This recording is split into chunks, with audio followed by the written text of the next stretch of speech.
Hello and welcome to the Amber Spycast, your one-stop shop for all things His Dark Materials. Your Dark Materialists are back reading again. We're reading books, actual written word again, and it feels so good. Paper. Joanna, can you kick us off and read us one of those beautiful summaries again? Oh, I am so excited to do that, Alaric. So, at the opening of the Amber Spyglass, we find that Mrs. Coulter is keeping Lyra in a cave in the Himalayas of Lyra's own world. Pretending to be a holy woman, Mrs. Coulter relies on the help of a little servant girl named Amma to bring her food and other necessities. Amma tells Mrs. Coulter that while they are happy to have a holy woman in their care, the villagers are frightened of her rumored companion, who they fear is dangerous and powerful. Mrs. Coulter shows Amma that her sleeping companion is simply her young daughter, Lyra. After Amma leaves, Mrs. Coulter feeds Lyra a sleeping potion to keep her unconscious, during which she dreams she is speaking to Roger. Back in the world of Chigaze, Will and two angels, Balthamos and Baruch, argue over what to do. They insist that Will come with them to Lord Asriel, but Will says he has to find Lyra first. Baruch agrees to fly ahead to look for her, and Will and Balthamos make their way down the mountain. While practicing with the subtle knife, Will learns that each world has a different feel to it, and he is able to accurately open portals to his world, Lyra's Oxford, and the world of Chigaze. Baruch returns, having discovered where Mrs. Coulter is hiding. As they make their way towards Lyra, Megatron, the Lord Regent of God's angels, attacks Will, Baruch, and Balthamos. There is a brief struggle, but they are able to escape. Afterwards, Balthamos tells Will that angels are made out of dust. He also tells Will that God was not the creator of the universe, but was rather one of the first angels. When he gained power, he started telling the other angels that he had created everything. Another angel eventually found out the truth, so God banished her and all the angels that followed her. God is old now, and Metatron rules in his place. The trio agrees to part ways. Baruch decides to go to Lord Asriel alone and talk to him, while Balthamos agrees to pretend to be Will's demon and to help Will find Lyra. So Travis. Oh, so Travis! I was waiting politely for you to throw it over to me, but that's all good. Okay, listen. I guess we're rusty. I know, it's the first time I had to read a summary in a really long time. And then I was trying to close out my window and I was distracted. So Travis, Yes. What was your take? Lot of awesome exposition, like good exposition. Mm-hmm. It was done in, it was catching us up to where we've been and telling us a lot of new information, but not exposition bombs, really nicely woven into the scenes. I was a big fan of these two chapters. One thing you miss when you're watching the show or watching the movie, it's lovely to see the world that someone else has sort of, designed from the way they see the words and the way they've read the material. But right off the bat, the first two paragraphs are exactly what I've been missing, which is that Philip Pullman prose. It's so rich and so descriptive. This descriptive passage about where this cave is. I was like immediately sucked back into this world. It's so amazing. And a weird thing is I'm still picturing a little bit of Nicole Kidman. It's like I can't get her out of my head. Same. I agree. Little bit, just a little bit. Yes. Yeah. Isn't that funny? Yeah, me too. You too. I was a little rusty. I'll be honest. I must be very lazy because it was like being spoon-fed by the TV show was kind of like, oh yeah, kind of like sit back and just kind of, and this took some work, but such good work. It was good work. It took me a minute, but then I was really interested. One of the things I'm excited to talk about is this idea of like where Mrs. Coulter is and who she says she is and those kind of things. Like I find that really interesting and I wanted to just talk a bit about it with you, but yeah, it was beautiful and I missed it. The written word is always more powerful for me. Yeah, those first 3 pages were just beautiful. I mean, you just painted a picture of this idyllic setting where the cave sets. It was amazing. I was really, really impressed. I mean, how many times do you get to read the word rhododendrons? A lot. Yeah. A lot. Yeah. Oh my gosh. Between different worlds too. Rhododendrons are like everywhere. Mm-hmm. You must like those. Invasive species. Invasive species. So here she is. This struck me a little bit, and this is where I was a little bit off. I was off my balance.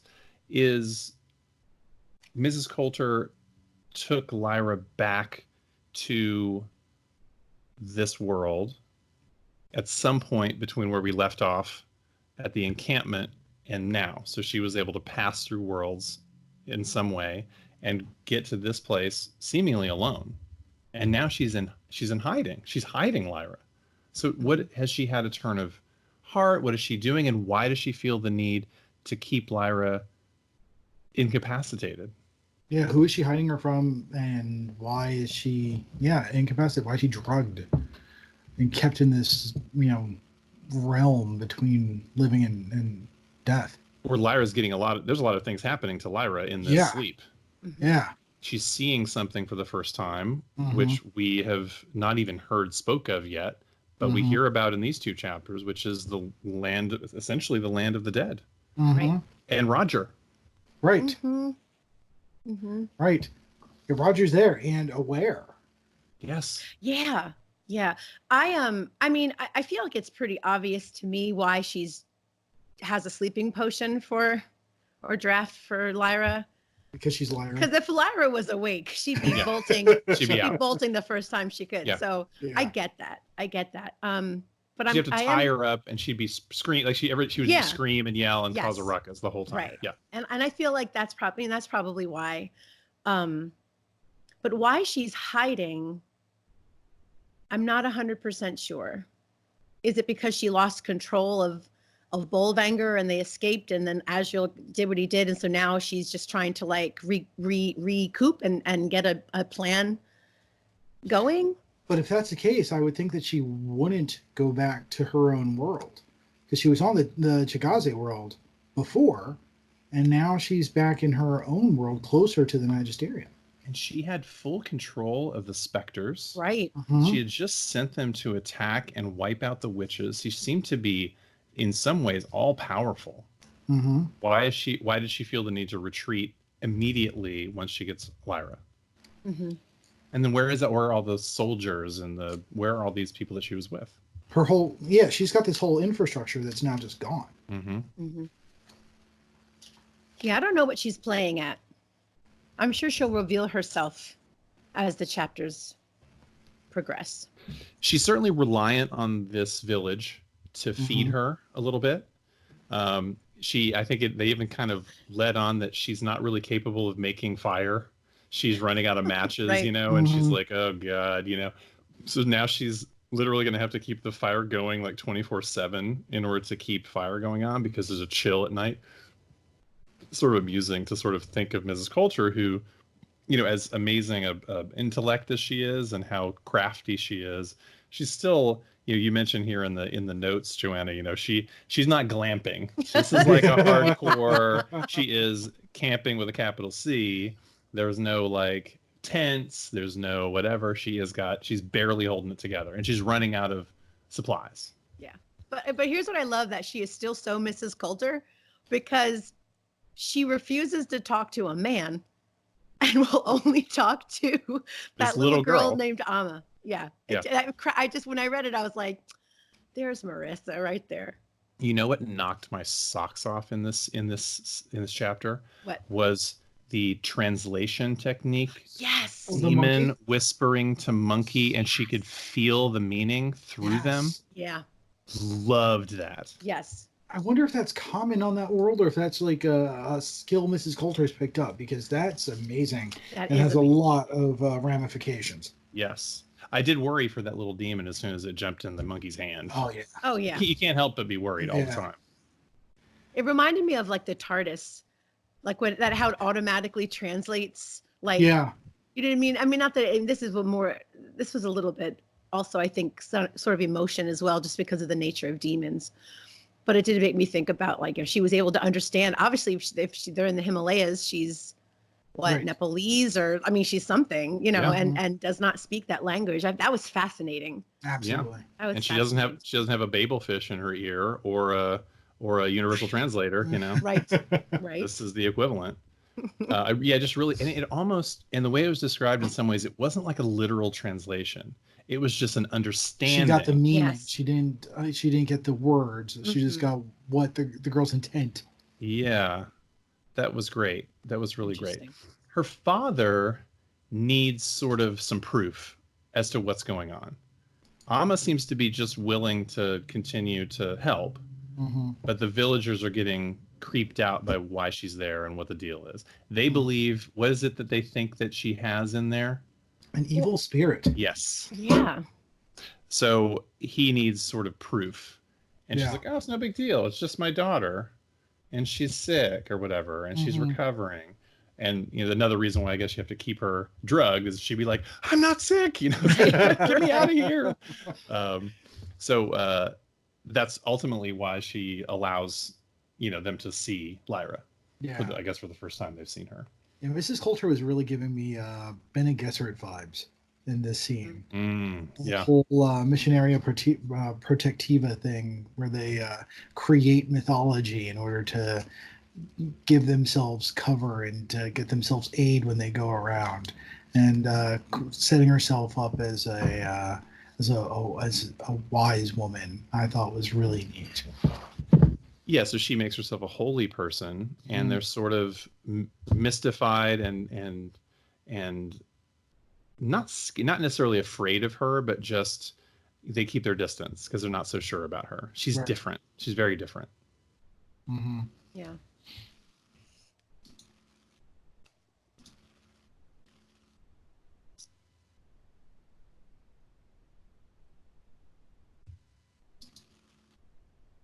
So this chapter was very short. Yes. Surprisingly short. In fact, it was so short, I was thinking, was this a chapter? And I was thinking I was going to ask you guys whether it was actually a chapter and not like a precursor, because the way that these chapters are framed, there's little bits of text about what Lyra's perceiving, her scenes, and it cuts off very sharply between chapters. Did you guys catch that? I had a difficult time with it. Me too. Well, I'm doing the Kindle version. Same. And so it's very much like, and it's hard to kind of go back and forth, especially after you complete a chapter. You need to pick up where you left off on what Lyra's going through, and that was a little bit of an unusual technique. Right. And see, for me, there's something wrong with the Kindle version. Every page is page 40 of 120. So really, yeah. So you know, scrolling through those pages had this kind of weird quality to it. You know? It made it a little creepy. I mean, it certainly feels more. Yeah. It certainly feels more like a prologue than it does a first chapter. Yeah. And it would have made some sense to have just had it been a prologue, but I think it still works. It's interesting, you know, between chapter 1 and 2, there's a small scene with her and she's talking to Roger, and it ends with, and Lyra said, I'll. And that's it. And that's it. Yeah. So I've been doing the Kindle of both reading and with the Audible audiobook, and with a Whisper Sync. Again, that threw me off because I'm listening and I thought it just cut off. And Lyra said, I'll, boom. And then chapter 2, you know? Did they read it in a weird voice? Was it whispery, or like, could you, like, you know, it's in italics in the book, so it's clearly something. They did. It had like a slightly like ethereal effect over it. Like, wispy. Yeah. Yeah. It was really well done. Yeah. It was certainly a jarring stop. And I was like, you know, but, and then I had to go back when it picks up again. I had to go back and, read it. I'm like, wait, what? Yeah. Where did it end again? Yeah. I couldn't keep my finger on it, but. Have you guys read House of Leaves? Have not. No. It's just a book where you have to like turn the book in order to read it, and it like jumps around, and it's like, you know, go to page 72, and then you read something on that, like one word on page 72, and then go back to. It's very difficult to read. Not a good subway read, because you're like, you know, doing this all the time. It's not quite on that level, but it was a little bit jarring. In fact, I feel like I would resent that book. If I was looking at the paper copy, I feel like it wouldn't be so jarring. Just like you were saying, Travis. It's like, okay, I would just kind of go back and look and kind of do the little, you know, flip book, you know. But it is weird because you're sort of swiping back and swiping back. It's not quite as comfortable. And, you know, I think because you're just assuming that there's a flaw, like some kind of glitch. Yeah. You know, this has to be a mistake. Yeah. So nice, clean, short chapter. Then we jump into what's happening with Lyra in her dream state, and she's in this realm. Roger's there, and they're speaking, although she's a little bit out of her element. She's not super sure what's going on. I was even thinking maybe it was like a flashback or a flash forward or something. This had me off my, you know, again, I was sort of getting back into the reading game on these books and getting that language back into my head. But it's a dark, a unpleasant place. And it's mentioned later in the second chapter, which we'll get to in a second. We find out a little bit more about this place, and it kind of bums me out. It's it's sad. It's very sad what's happening. Yeah. Let's get to it when we get to the okay. later, so we can. It's teased here, it but we get into more details. Right. So Will, our guy Will, he's here with our new angels, our angel friends, Alphamos and Baruch.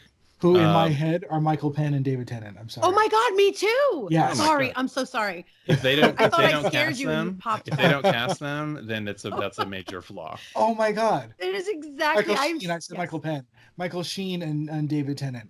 So Michael Sheen should be Balthamos, and Baruch should be Tennant, right? Yes. Yeah. Because he's the more sort of, he's a little saucy, and he's curt with him. I also like that. Are you there? He's like, yeah, I'm always here. Are you still there? Yes, obviously. Yes, I'm always right here. I love that at one point he replied tartly. I was like, oh man, that's the best. It really is. And they have to be, they 100% have to be British. I mean, there's so much about them, you know. I really appreciated how they were told, but just again, just the way that they interact and what they look like and what they feel like and what he learns about them so early on. And the one thing that really stood out to me was that Balthamos says that humans are stronger than them. They are of flesh. They're real flesh, I think is what he said. And you think of these angels as they're powerful creatures, but that was sort of something that really stood out to me and stood out to Will as well. True flesh, excuse me. True flesh, right. But they're the way that they're ever present, the way that they're barely visible, and when they're most visible, you know, like at twilight or dawn or in the firelight, I think is when he was able to really see them. This is something that sort of your mind kind of races about how this could be accomplished on screen, you know, because we're coming off of the show, and how are they going to be able to do this? I wonder how they're going to pull that off, but it has to be just right. Like at times you cannot see them. Right. It's just a voice. Right. It's not even a shimmer. It's nothing. Yep. So Balthamos is basically staying with Will here, while Baruch is going off to map out where they need to go, essentially. And they have a very intense connection, the two of them. They always know where each other is. What did you think about their relationship and what we know so little about them? But what did you think about Baruch and Balthamos at this point, what they mean and what they are?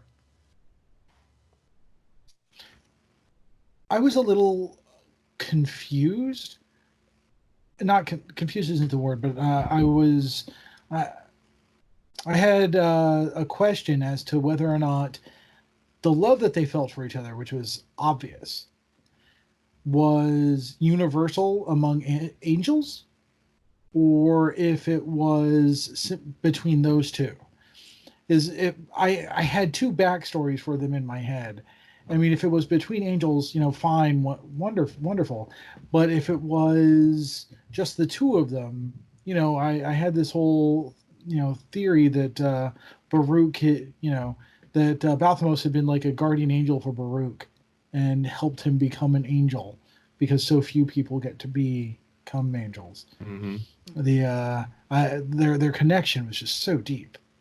And Baruch was younger, yes, yes, significantly younger. Yeah, he was only 4,000 years old. That's right. Yeah. And Balthamos was quite a bit older. Yeah. Interesting question though about back to the true flesh issue. Will's response was to that in that question, then are you stronger than human beings or weaker? Weaker, we have the true flesh. And then Will says, no, if I'm stronger, you have to obey me. That whole might makes right thing, still an issue with Will that, I'm hoping by the end of this book he gets past, because it's not an endearing trait. But I get where he came upon that philosophy, but it's not a good trait. Well, I mean, in fairness to Will, his best friend just had gotten kidnapped. All the witches that he was with were slaughtered. And these two angels, his father is killed right before his eyes. And then these two angels come and they don't even comfort him. They're just like, yeah, we got to go.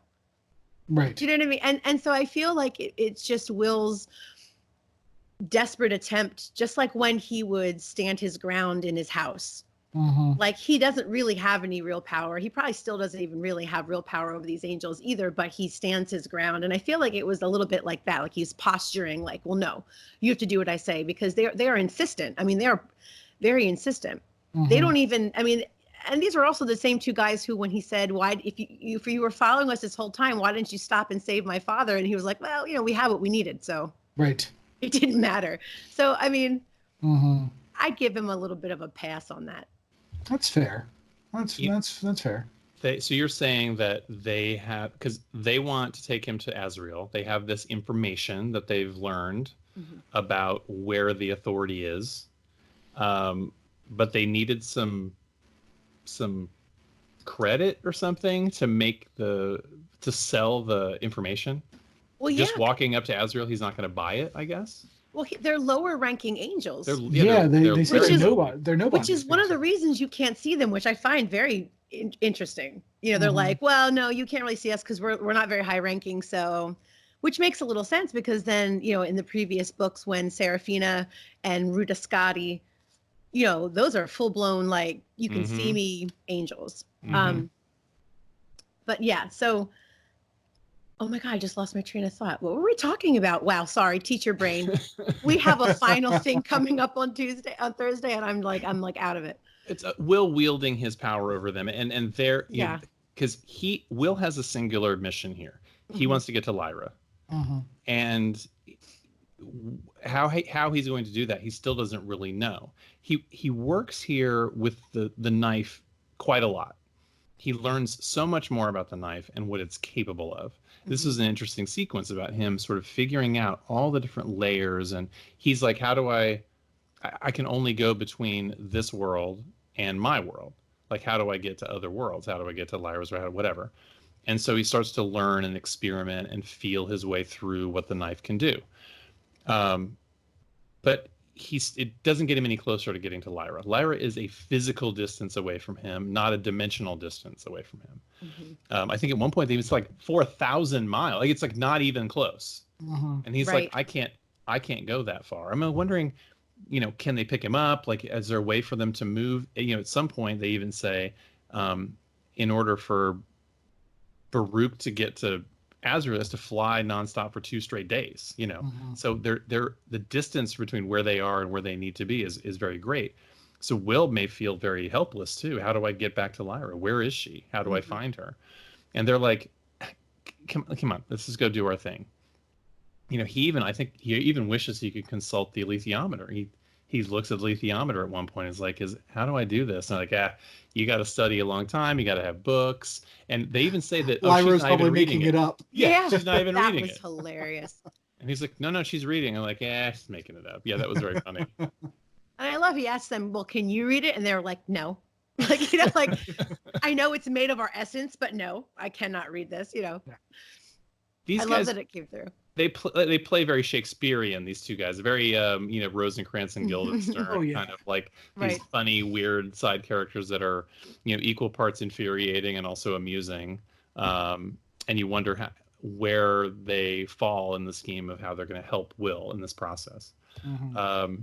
Even when, I don't want to jump ahead too much, but it's an interesting trio of characters that are together now. Will's pragmatic, and he's human, and he's been launched into this insane world, and then now his two companions are these invisible angels. Like, how do you even get to how did I get here? Mm-hmm. Yeah, go ahead. Well, I was thinking about, so they go and look, they find the camp, right? And he goes to look for supplies, and he sees Sir Charles, a dead Sir Charles. And he basically pilfers everything he can pilfer from this area, including some mint cakes, which kind of sounded pretty good. Yeah. And then we learn that the angels apparently have to eat. A little bit. A very little bit. Yeah. I felt, well, and again, to bring it back to Good Omens, I felt like it was very much like when Michael Sheen was eating, didn't have to eat. Mm-hmm. It just was good, and he wanted to enjoy it and kind of fit it. I almost wasn't even like he needed it. He was just kind of like, what's that? Like, that's interesting. Just a little bit. I just want to taste it. It was just really, it was kind of fun because it's almost like, especially for that particular, that angel, he's such a smartass.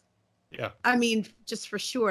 And I love it. I mean, it's great. He's so impatient with Will, and he's so just it's like he's so tedious. Will is so tedious to him. Mm-hmm. But then he was like, oh, can I just have a nosh on that? Just a little bit. And it was cute. It was cute. It was like a tiny square of it. He does. Yeah. It was enough. He's watching his figure. Yeah. I guess he's the only one who can. Yeah. So how do humans become angels? Don't know. They intentionally cut that off. Yeah. I guess we'll find out how this happens. It's a kind of a big piece of information that would be of interest, but yeah, we're sort of left grasping at straws here about how that might happen. Oh yeah. If I were if I was a cartoon character right now, I'd have that straight eyebrow. That's just because I was like, why are you not telling me this right now? And it was such a non-answer. It was such an evasive, we need to get going. We're wasting time. And I'm like, you're wasting my time. Yeah. Just tell me. Talk. I know. I was like, come on. Exactly. Every other freaking place, it's exposition. And I'm like, you can't tell me. Oh, he better. Yeah. He's got to be saving it. I think there are two explanations here, though. Just based on, following Pullman on Twitter. Either there's no explanation for this, and he's just like, oh, yeah, it's a thing that happens. And let's move on quickly. Or it's something that we're going to see as a big deal later. Yeah. Yeah. Well, if it's the first one, I'm writing a strongly worded letter. Dear sir. To whom it may concern. Type. I'll look like Kermit, in that meme, when he's typing on the typewriter, he's just that'll be me. Philip Pullman will be Kermit with the T. That's right. He's Dark Kermit at this point. Oh yeah, with the robe. Me. Yeah, it's very unfair. That's good. Pullman liked something that we tweeted, guys. He did. This is an aside. That is so cool. He someone asked had a follow up on one of our tweets, and then he responded to it. And it was pretty amazing. Just to see at the Amber Spycast, Philip Pullman. Boom, Philip Pullman. Yeah, pretty great. We should screenshot that. We need to save that. I have screenshot it. Yeah, we need to do that. So let's talk a little about exploring what the subtle knife can do. I touched on it a little bit, but each world has a very different feel. Yeah. And Will, he's probably not going to learn how they all feel, but he starts to learn things and specifics about the distance between Travis. You were big on this in the last book about where you are elevation wise and how important it is to know where you're cutting through based on where other worlds ground is, basically. Yep. And that's something that it's like number one on his list to figure out. Because he's sort of cutting through and looking at other places, but he's like, oh, I'm like in the sky, this isn't really going to work. It's the mountains here. It's the sky on this world. Yes. And without having to physically move through this world to get to a lower place, he needs to find a way to get to other worlds that are on the same level. Mm-hmm. Mm-hmm. So he feels the way they catch and the way they feel and the way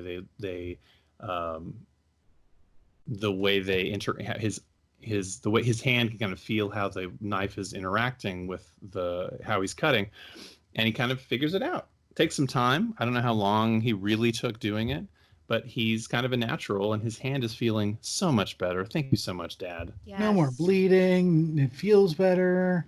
It was like it's like what Han Solo said. He's like, instead of a big dark blur, I see a big light blur. It's like, it's better. It's better. It's not, it still hurts, but it's not that kind of excruciating pain. Mm-hmm.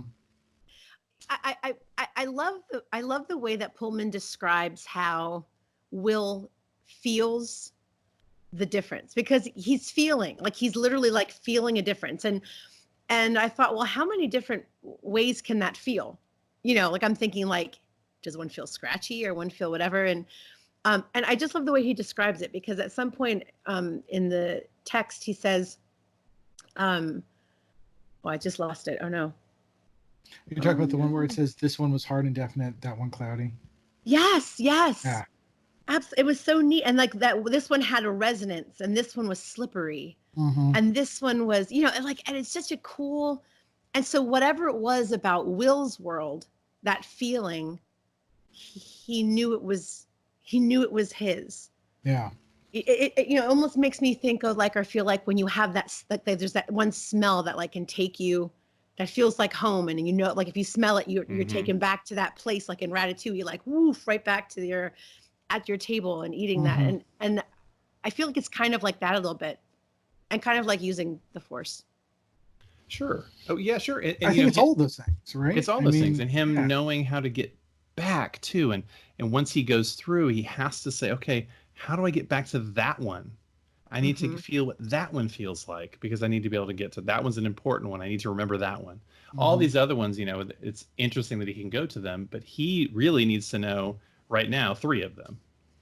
He feels like he's got a real narrow list here, including the one that they've sort of, we'll get to that. So does that mean that everywhere if you were taking like cubic square feet or inches of things, that there's a notch for every, do you know what I'm saying? Like if I'm standing here, so like just there's an infinite number of universes, but of little snags. Yeah. So he has to go ahead. He has to extend his feeling to the tip of the knife. It's not so much about just cutting. He's got it is the Force. He's feeling through this device. He's able to sort of connect with those snags and be able to open them up. Well, he's gifted. Yeah, and because the alethiometer and feeling the meaning, and I didn't just read 2 books, so whatever. And, that just hit me now. He even references how she had helped him with the knife by telling him how to sort of clear his head and calm and get into almost a Zen-like state. Yeah, that's cool. Mindfulness, man. Mindfulness meditation to use these things. That's kind of awesome. So you touched on the love that these angels feel for each other. And Baruch comes back, and it's sort of the intensity of their friendship and their love is overwhelming, and maybe a little bit overwhelming to Will, to see that kind of connection between these 2 angels. When has Will ever seen that connection between anyone before? It's the most he's ever seen. Yeah. they rely on each other in a way, emotionally and physically. And when Baruch is away from Balthamos, it's like half of him is missing. It's like, when you send your kid to school, it's like part of the first time you send a kid to school, it's like you take a little chunk of yourself and it just leaves you, and you're like it's like something like that, where there's something completely separated from them that they have to get back. Yeah, it's almost like they're each other's demon. Good one, especially since Balthamos is going to have to turn into a bird in a minute. Yeah. And not going to be happy about it. He is not. He says, "Oh, how tedious." It's just so He's humiliating. like, basic. Yeah, basic. Yeah, basic. Oh, God. So their love is very intense, and it's amazing. They are... Will does not heed their warnings when they realize that they've been discovered. I don't know how many times Balthamos says, "Will, please cut through so we can get away," and Will just does not do it. He's almost entranced by what he's seeing above them, this vessel that is above them, and then he sees another angel attacking, and it's just overwhelming to him. He knows that the knife can do damage, and he decides to join the fight instead of helping escape, really. He starts to fight and slash and cut at this other angel, who Balthamos and Baruch are trying to keep quiet. He catches a glimpse, and they're literally holding his mouth closed.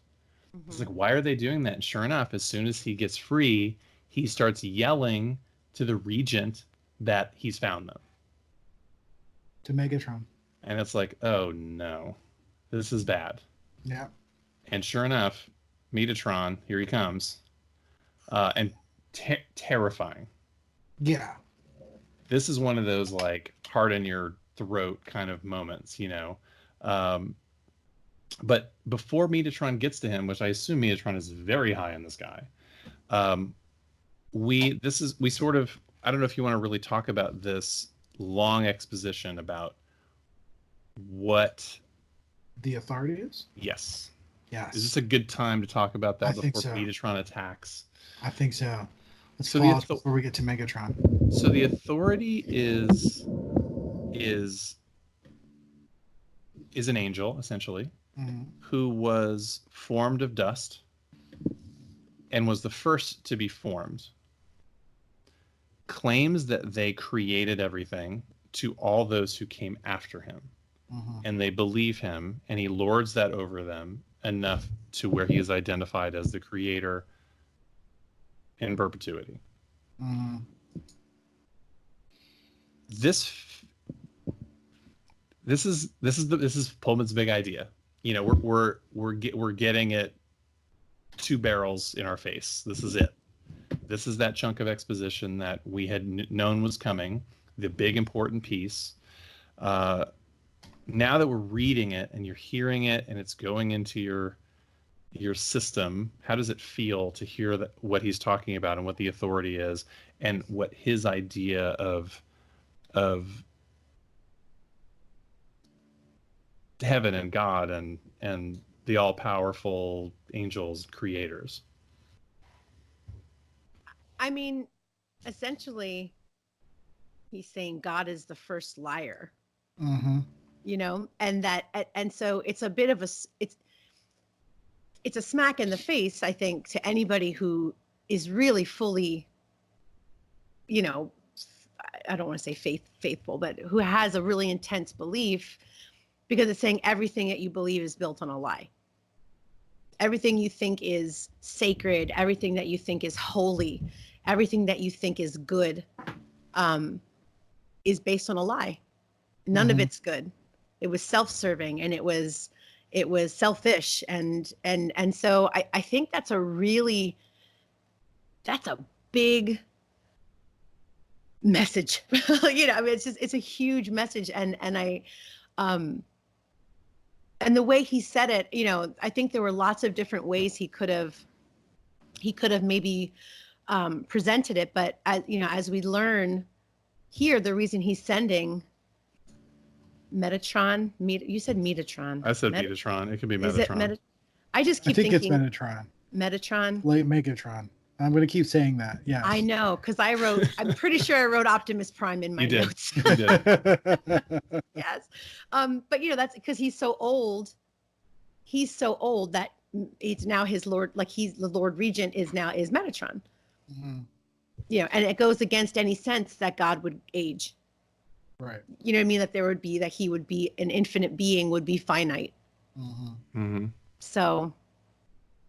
Like, I read this and didn't, like, I feel like this goes beyond the atheism label that people, put on Pullman a lot.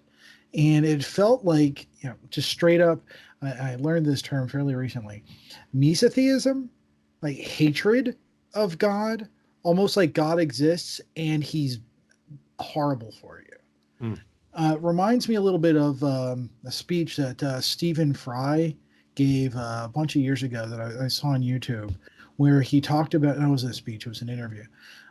He talked about what he would do or what he would say if he ever met God, if God were real and he met God. And basically he said he would talk, confront him about all of the horrible things that he's done and how he's clearly a sociopath, all these things.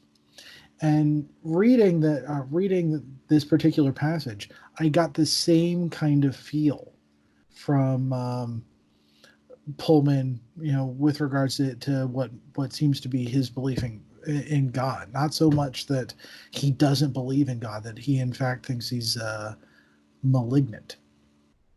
It was heavy. It was really a heavy passage.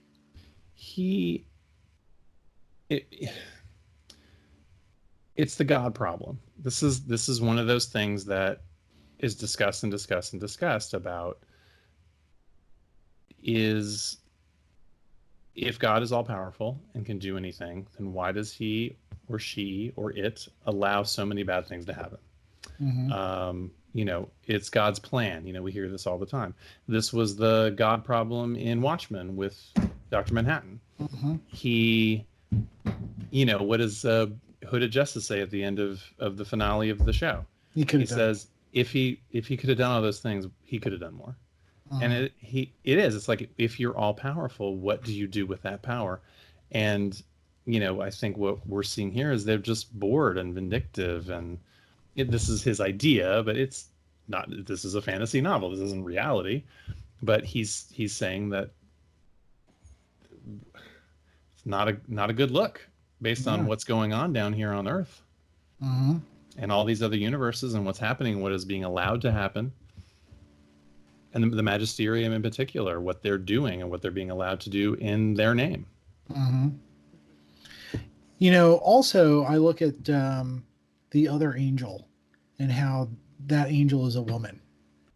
And it, takes me back to the Adam and Eve story, the, Pandora's box, all those other things. And this is a woman who was, more wise than God.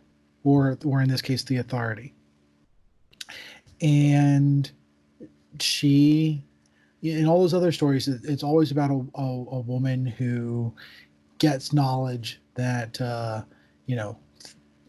entities lower on the food chain than God shouldn't have. Mm-hmm. Well, and it's the weakness of women.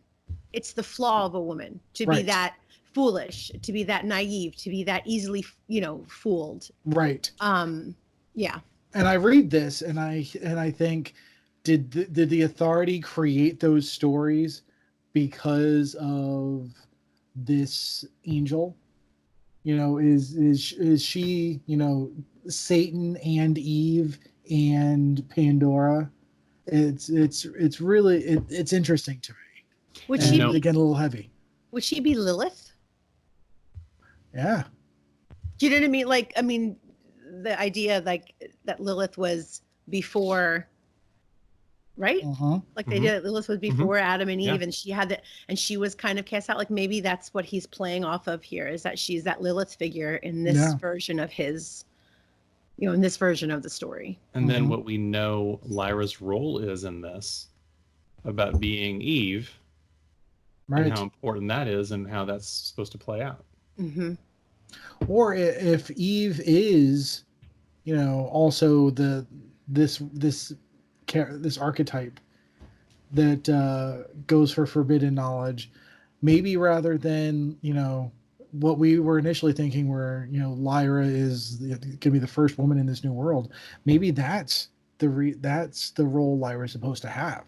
Lyra's supposed to unlock this new knowledge, which I think is certainly more in keeping with the character than to be the mother of the world. And she's already aware of something now in her dream state that feels important, as her role is in this, about being aware of the land of the dead and what it really is. Because part of this exposition is also, when people die, they go to the land of the dead.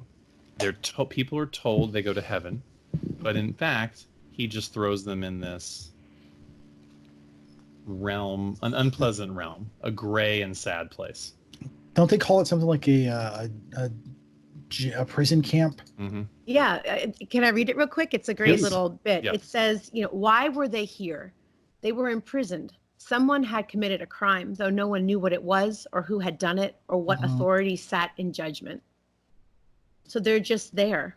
And then Roger says, which is even more heartbreaking, he's like, I don't know. I'm here forever. I don't know. Did I do bad things? I don't know. I tried to be good, but I hate it and I'm scared. And it's like, and it plays on that whole idea that if you're good enough, that's the whole idea of heaven, right? If you're good enough, you'll go ahead and you'll ascend, or you'll make the cut. Calvinists, just kidding. But that's Lutheran. That is 601. But I lost my train of thought again. Oh my gosh, I'm so sorry. But yeah, I feel like it's like, it's that whole thing, like, I thought I was good enough, and really it's not a place where good people go. It's like a prison camp. You're just coming here now for, I guess, to serve me in the afterlife. Yes. And this is another lie. It's another big lie that terrestrial beings are told, and countless millions of people are just there with no way out and nowhere to go. Although some do apparently become angels, right? Which we don't know why. We or have how. no idea how. Pullman. I wonder though if that's where like the dead of all the universes go, and you can run into like the other versions of yourself on this world. That would be awesome. Yeah. So, any more we want to touch on about this exposition? No, about this. Good.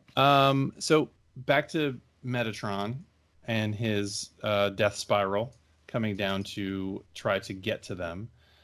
They kill this angel. This angel gets killed and just dissipates into like a mist, like an ethereal mist, less like a dusting and more just a disappearance.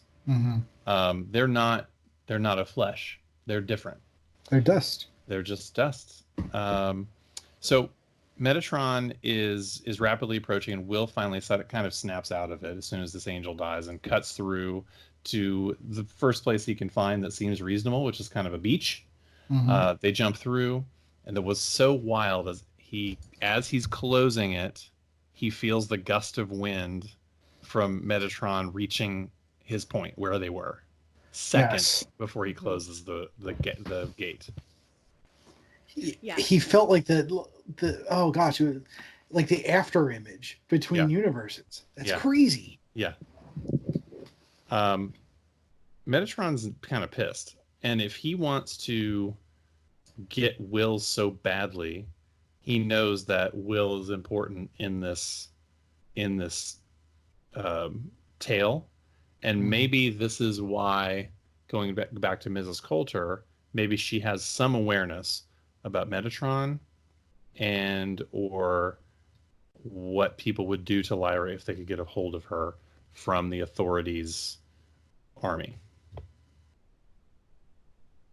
She's very protective of Lyra. There's no question. Yes. She didn't want her to get cut. She didn't want her to get incised. And it's certainly not just class. You know, like you belong to a different class than these other people. It's deeper than that. Yes.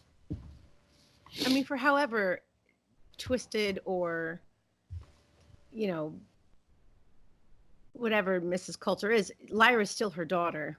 That has to mean something. Of course. You know, that has to mean something. And so I can imagine even in whatever, you know, totally wrong way she's feeling it, she's still feeling it. And she feels like this is the best way to keep her safe, which is totally incapacitating and imprisoning her. Right. You know, out of love-ish.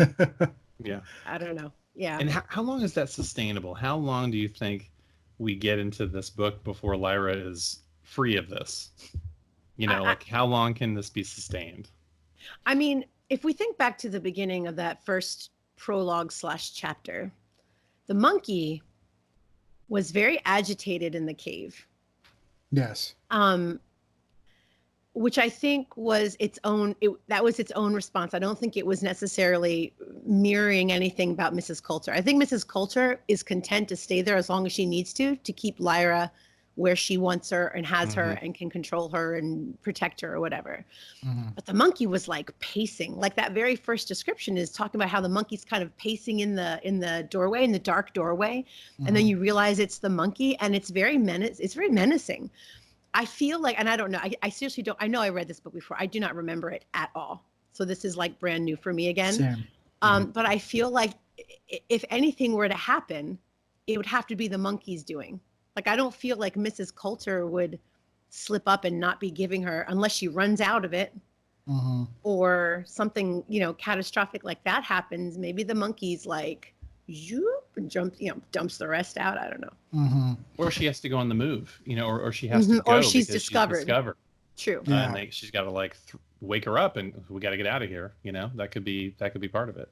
You know, you mentioned here in your notes, which I thought was really great, was you referenced A Nightmare on Elm Street 4, Dream Warriors. Can Lyra in her dream state affect change in the Land of the Dead like they can in that film? I mean, number one, you weren't supposed to read that out loud. That's legit. No, we're all about references here. For you. It's a good reference. But I just kept thinking, because she's talking to Roger, and I don't feel like it's not a dream.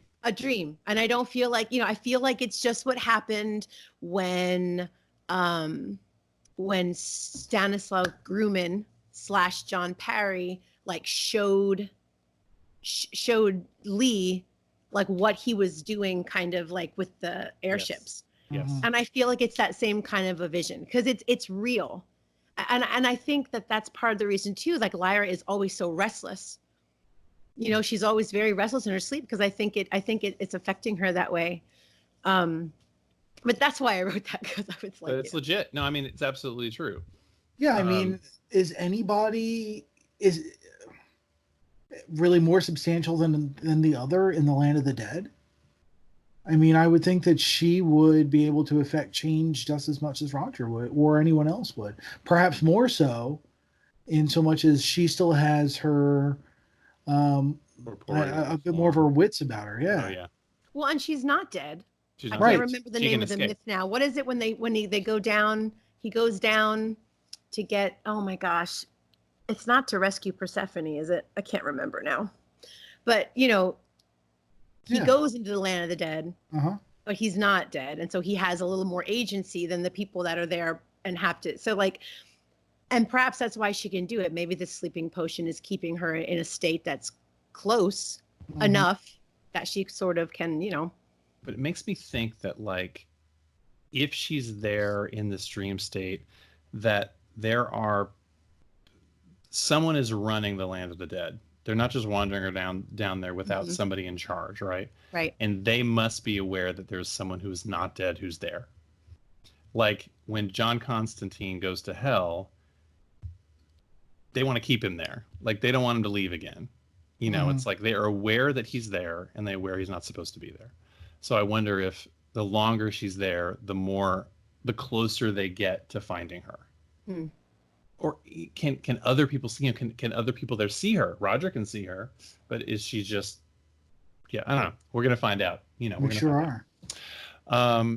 So the angels, Will kind of convinces them that they need to, you know, they want to take him to give this information to Azrael, which again, we don't even need to get into Azrael right now, but the fact that Azrael is controlling this big army and like that's a suspension of disbelief. Like how the hell did he do that? But so they're going to split up and information is going to be given to Lord Azrael, and Balthamos is going to stay with Will and continue on this journey. It's going to take him a couple days to get to Azrael. So now we're going to be the two of these, the angel and the kid, are going to be on an adventure together here at the end. And this is sort of how it ends here. They part ways. Balthamos is going to have to turn into a bird, but only if he absolutely has to. So tedious. And you know, he apologizes to Will here for being curt and for being kind of a pill. He says sorry. He does. He says so. He's contrite. I won't act that way anymore. It's pretty exciting. I don't know. It's exciting to get back into it. It is exciting to get back into it. And, you know, going back to what we talked about in the very beginning, when we were talking about Pullman's description, I love being able to paint the world in my head. It's as much fun as it was, like Joanna was saying, to be spoon-fed the world. It's nice to build it on our own. Because now with what I feel like between the movie and the TV series and our own imaginations, it's really nice to have all these building blocks for our own version of what the ideal His Dark Materials looks like. Let me spit this prose at you because it's so good. Stuff like this is why we're reading this. Behind him, there were other figures, even more shadowy than he was, even more silent. They seemed to be of the same company and of the same kind, but they had no faces that were visible and no voices that spoke. And his voice never rose above a whisper, and his face was shaded and blurred like something half forgotten. If I could write 1/10 that good, I would be so happy. Try to replicate that on a cheap set, BBC.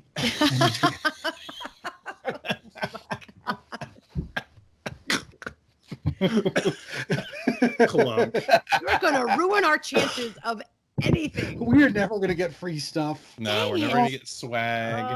We're never going to get an interview. I love that show. I do. I would rewatch it. Yeah, I would rewatch it. I really would. It's not that. I feel like I need to rewatch it. Yeah. But I like it. I mean, how much did I love the Egyptians and everything? Great. Absolutely great. I just don't like sets. That's me. You know, they got picked up. Maybe there's an excitement and a buzz, and they add a couple more bucks to it. There's no way they're going to pull off the Amber Spyglass without throwing significant ducats at it. It just isn't. There's no way to do it.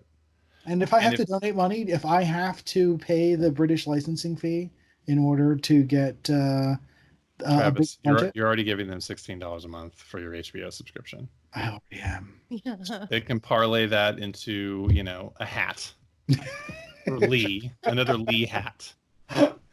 Lord Fogg gets a whole new hat out of it. It's amazing that we're going to see, I assume we're going to see Urek again, you know, where there's so many characters that I'm so anxious to see. And this is a beefy book. This is the longest of the three. 540 pages. Does that sound right? 540 pages. Something like that. It's beefy. You know what? So happy to be back with you two. We took a 2-week hiatus, and it felt like an eternity. And we're back to reading, which is a real thrill. And I'm just very pleased to be recording again and talking to everybody out there in the world. Yes, we're going to get 19 episodes out of this. Yeah, we're getting this book out of this book. Holy fannoli! Are you serious? Yes. Yep. Good Lord! And we're doing 2 chapters at a time. Yeah. So we'll do 3 and 4 next week. Yeah. Okay. That's a lot. Yeah. So folks need to just buckle in. We're gonna have some fun. I mean, this is only 30 pages, and we spent an hour and 10 minutes on. There's so much. It's not just the exposition; it's like the new characters and the relationships, and trying to unpack where we are going in this story, because now things are starting. It's not that things are being tied up, but the threads are starting to become more visible. And there's a lot of discussion to be had. Yep. Yeah. Well, many blessings to you guys. Travis and Joanna, you're Dark Materialists. Please visit us on Facebook and on the web, where we have a lovely little website for you to look at theamberspycast.com. We're also on Instagram and Twitter. So give us a shout out, say hello, give us a review on iTunes or YouTube, and thank you for those who already have. Let's keep at it. 19 episodes, son. Yeah. Woo. Our playlist is going to be long. I'm saying, and we got Secret Commonwealth, Book of Dust, La Belle Sauvage. If Season we're gonna get in, 2. we got a lot of work to do. Oh boy. Woohoo. I'm All right, here kiddos. for it. Good night, everybody. Good See you night. later.